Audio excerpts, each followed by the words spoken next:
គានេះគឺជាអគារព្រីមមួយដែលបានបិទមុនគេស្ងាត់ជ្ងុំហើយនឹងព្រីម2ក៏នៅក្បែរនោះដែរចំណែកនេះគឺជាព្រីម3អគារព្រីម3ធ្លាប់តែផ្លូវកកស្ទះឡានបើកជិះគ្នាមិនរួចតែបច្ចុប្បន្នស្ងាត់ជ្ងុំនេះសិតតែជាផ្ទៃអគារព្រីម3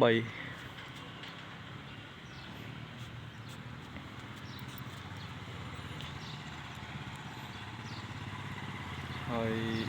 ទៅមុខត្រង់ទៅឆ្ងាយទៀត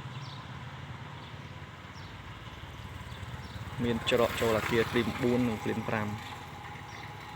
តែពេលនេះស្ងាត់ជ្រាបស្អីក៏គ្មានដែរច្រកដែលឡានចេញនេះគឺព្រីម5ចំណែកព្រីម4ទៅហួសនឹងទៀតអញ្ចឹងបច្ចុប្បន្នគឺស្ងាត់ខ្លាំងហើយបន្តមកទៀតកន្លែងនេះទល់មុខគ្នានឹងអគារព្រីម3នេះក៏មានអគារ G1 ជាក្រុមហ៊ុន G1 ឬកាស៊ីណូ G1 មាន G1 កន្លែងនេះច្រកទ្វារមួយទៀតហើយច្រកទ្វារមួយទៀតនេះគឺច្រកទ្វារខាង G2 ហើយក៏ផ្លូវចូលទៅព្រីម5នេះ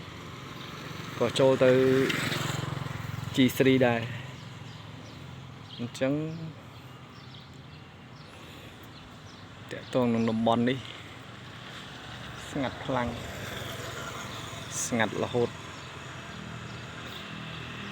ស្មានមិនដល់អ្នកដែលធ្លាប់ស្គាល់អគារព្រីមឬតំបន់កាស៊ីណូព្រីមពីមុនមកឃើញថាស្ងាត់ខ្លាំងមែនតើសូម្បីតែអ្នកលក់កន្លែងនេះគឺម៉ាតធំមួយពេលនេះរត់តឡានមួយចតពីមុខគ្មានធ្លាប់តែស្ទះគ្មានកន្លែងចតឡានមុខផ្លូវ